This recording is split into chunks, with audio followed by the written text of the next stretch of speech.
Kapitlu 3. U Henok kellu 65 sena meta wilet lil Metuselaħ. U Henok mexa Malla wara li kien wilet lil Metuselaħ. U hu serva lil Jahwe u ddisprezza l-modijiet żiena tal-bnedmin. U r-ruħ ta' Henok kienet imgeżra fl-istruzzjonijiet ta' Jahwe, fl-arfien u l-fema. U bil-għaqal warrab minn uliet il-bnedmin u nħeba minnhom għal ħafna ġranet. U kien wara li għaddew ħafna snin, waqt li kien qiegħed iservi lil Jahwe u jitlob qudiemu f'daru, li anġlu ta' Jahwe sejjaħlu mis-sema u hu qal: hawn jien. U anġlu ta' Jahwe qal: qum, itlaq minn darek u mill-post fejn inti ħbejt lilek innifsek. U wider lill-uliet il-bnedmin, sabiex inti tkun tista' tallimhom it-triq li fiha għandhom jimxu u x-xogħol li huma għandhom jagħmlu biex jidħlu fit-triqat talla. U qam Henok skont kelmet Jahwe u telaq minn daru, mill-post u l-kamra li fihom kien moħbi, u mar għand uliet il-bnedmin u għallimhom it-triqat ta' Jahwe. U f'dak iż-żmien ġabar lill-uliet il-bnedmin u għarrafhom bl-istruzzjonijiet ta' Jahwe. U ordna li tkun proklamata f'dawk l-artijiet kollha fejn uliet il-bnedmin kienu jgħixu li tajt: fejn hu l-bniedem li jixtieq li jkun jaf it-triqat ta' Jahwe u l-emejjel tajba. Ħalleħ ħajġi għand Henok. Imbagħad uliet il-bnedmin kollha nġabru miegħu, għax dawk kollha li xtaqu din il-ħaġa marru għand Henok.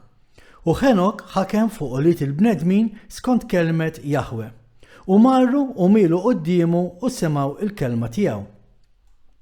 U l-Ispirtu t'Alla kien fuq Henok, u hu għallem l-irġiel kollha tiegħu l-erf ta' Alla u triqatu. U uliet il-bnedmin servew lil Jahwe fil-jiem kollha ta' Henok u kienu jmorru biex jisimgħu l-erf tiegħu. U slaten kollha ta' uliet il-bnedmin, kemm tal-ewwel u kemm tal-aħħar, flimkien mal-prinċpijiet u li mħalfin marru għand Henok meta semgħu bl-erf tiegħu. U huma mielu quddiemu. U huma wkoll ħtieġu minn għand Henok li jsaltan fuqhom u hu qabel ma dan. U huma nġabru b'kollox 130 re u prinċpijiet u għamlu lil Henok re fuqhom. U huma kienu l-koll taħt il-ħakma u l-kmand tiegħu. U Henok għallimhom erf, tarif u triqat ta' Jahwe. U hu għamel li jkun hemm il-paċi bejniethom. U l-paċi kienet fuq l-art kollha matul il-ħajja ta' Henok. U Henok ħakem fuq uliet il-bnedmin 243 sena u għamel ġustizzja u ssewwa mal-poplu kollu tiegħu. U mexxihom fit-triqat ta' Jahwe. U dawn huma l-ġenerazzjonijiet ta' Henok, Metuselaħ, Eliżew u Elimelek, 3 subien. U ħutom il-bniet kienu Melija u Nama. U Metuselaħ kellu 87 sena meta wiled lil Lamek. U kienet fis-56 sena tal-ħajja ta' Lamek meta miet Adam, u kellu 903 snin meta miet. U ż-żewġ uliet subien flimkien ma' Henok u ibnu Metuselaħ difnuh pompa kbira b'ħatfin ta' slaten, ġoar li Alla kien qallu. U f'dik l-art uliet il-bnedmin kollha għamlu vistu kbir u kpew minħabba Adam. Għalhekk din saret drawwa fost l-uliet il-bnedmin sa din il-ġurnata. U Adam miet għaxu kien kiel mis-siġra tal-erf u wliedu warajh bħalma kien qal Jahwe Alla. U kienet fis-sena tal-mewt ta' Adam li kienet il-243 sena tas-saltna ta' Henok, f'dak iż-żmien li Henok kien qataħħa li jissepara lilu nnifsu minn uliet il-bnedmin u ħeba lilu nnifsu biex l-ewwel iselvi lil Jahwe. U Henok għamel hekk, imma ma ħbiex lilu nnifsu għal kollox, imma żamm il-bogħod minn uliet il-bnedmin 3 ijiem u mbagħad mar għandhom għal ġurnata. U matul it-3 ijiem li hu kien f'kamartu u talab u faħħar lil Jahwe Alla tiegħu. U l-ġurnata li fiha ħareġ mar u der l-istudditi tiegħu u għallimhom it-triqat ta' Jahwe. U dak kollu li staqsewh dwar Jahwe u weġġibhom. U għamel hekk għal ħafna snin. U wara ħeba lilu nnifsu għal 6 ijiem. U der li l-poplu tiegħu ġurnata f'7. U wara darba fix-xahar. U mbagħad darba fis-sena.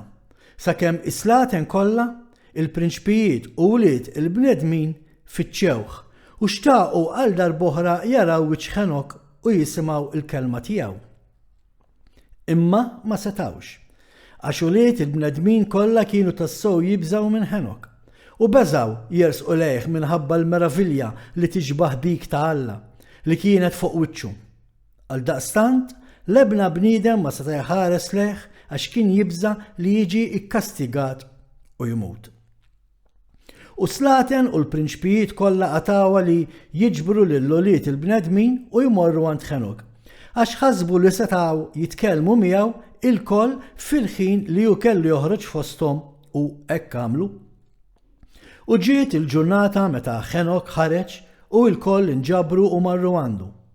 U Ħenok kellimhom il-kliem ta' Jahwe u għallimhom it-triqat ta' Alla u għallimhom erf u tarif. U huma mielu qudiemu qalu: ħajjejx is-Sultan, ħajjejx is-Sultan. U f'xi żmien wara meta slaten u l-prinċpijiet u wliet il-bnedmin kienu qegħdin jitkellmu ma' Ħenok u Ħenok kien qiegħed jellimhom it-triqat ta' dlonk anġlu ta' Jahwe sejjaħ lil Ħenok mis-sema. U xtaq li jieħdu miegħu fis-sema biex hemm jagħmlu ħakkiem fuq uliet Alla bħalma kien ħakem fuq uliet il-bnedmin fuq l-art. U kif f'dak il-ħin Ħenok sema dan u mar u ġema l-abitanti tal-art u għallimhom l-erf u t-tarif u tom istruzzjonijiet divini u qalilhom: jien ġejt bitlub biex nitla' fis-sema. Jien għalhekk ma nafx il-jum meta ser nitlaq. U għalhekk issa ħanallimkom erf u tarif u nagħtikom istruzzjonijiet qabel inħallikom kif timxu fuq l-art biex bekk intom tistgħu tgħixu. U hekk għamel. U għallimhom erf u tarif u tom istruzzjonijiet u iddibhom u poġġielhom qudiemhom statuti u ġudizzji biex jagħmlu fuq l-art. U għamel il-paċi fosthom u għallimhom ħajja ta' dejjem u għammar magħhom għal xi żmien jallimhom dawn il-ħwejjeġ kollha. U f'dak iż-żmien uliet il-bnedmin kienu ma' Ħenok. U Ħenok kien qed jitkellem magħhom. U refgħu għajnejhom il fuq u bħal żiemel b'saħħtu niżel mis-sema u żiemel mexa bil-pass fil-arja. U huma qalu lil Ħenok x'kienu raw. U Ħenok qalilhom: minħabba fija li dan iż-żiemel niżel fuq l-art. Il-ħin wasal li jiena jkolli nitlaq minnkom u ma tarawniex aktar. U żiemel niżel f'dak il-ħin u qgħad quddiem Ħenok u rawh uliet il-bnedmin kollha li kienu ma' Ħenok. U Ħenok imbagħad għal darb'oħra ordna biex leħen jipproklama u jgħid: fejnu l-bniedem li jitaxxaq li jkun jaf it-triqat ta' Jahwe Alla tiegħu. Ħalli ħajġi llum għand Ħenok qabel ma jittieħed minnha. U wliet il-bnedmin kollha nġabru u ġew għand Ħenok dakinhar. Is-slaten kollha tal-art mal-prinċpijiet tagħhom u l-kunsillieri baqgħu miegħu dakinhar. U Ħenok imbagħad għallem lill-uliet il-bnedmin erf u tarif. U tom istruzzjoni divina u qabbadhom iservu lil Jahwe u jimxu fit-triqatu fil-jiem kollha ta' ħajjithom. U kompla jagħmel il-paċi bejniethom. U kien wara dan li hu qam u rikeb fuq iż-żiemel u telaq u wliet il-bnedmin kollha marru warajh. Daqs 800,000 raġel u marru miegħu vjeġġ ta' ġurnata. U fit-tieni jum qalilhom: morru lura lejn l-arajjex tagħkom. Għalfejn se tiġu? Forsi intom tistgħu tmutu. U xi ftit minnhom ħallewh u dak li kien fadal marru miegħu vjeġġ ta' 6 ijiem. U Enok qalilhom kuljum: morru lura lejn l-arajjex tagħkom li ma tmorrux tmutu. imma huma ma kinux ħerqana li jmorru lura u marru miegħu. U fis-sitt jum xi wħud mill-irġiel baqgħu u żammew miegħu u qalulu: aħna niġu miegħek f'dik l-art fejn inti sejjer, hekk kif Jaħwe jgħix il-mewt biss tifridna. U tant ħeġġewh li jmorru miegħu li hu waqaf milli jkellimhom u huma marru warajh u ma darux lura. U meta slaten marru lura ġielu li jittieħed ċensiment sabiex ikunu jafu n-numru tal-ġiel li baqgħu sejrin ma' Ħenok. U kien fis-7 jum li Ħenok tela fis-sema bit-tromba tal-arja, biżwiemel u mrikeb tan-nar. U fit-8 jum is-slaten kollha li kienu jkunu ma' Ħenok batu biex iġibu lura n-numru tal-ġiel li kienu ma' Ħenok f'dak il-post minn fejn kien tela fis-sema. U dawk is-slaten kollha marru fil-post u sabu l-art temm mimlija borra. U fuq il-borra kien hemm ġebel kbir tal-borra.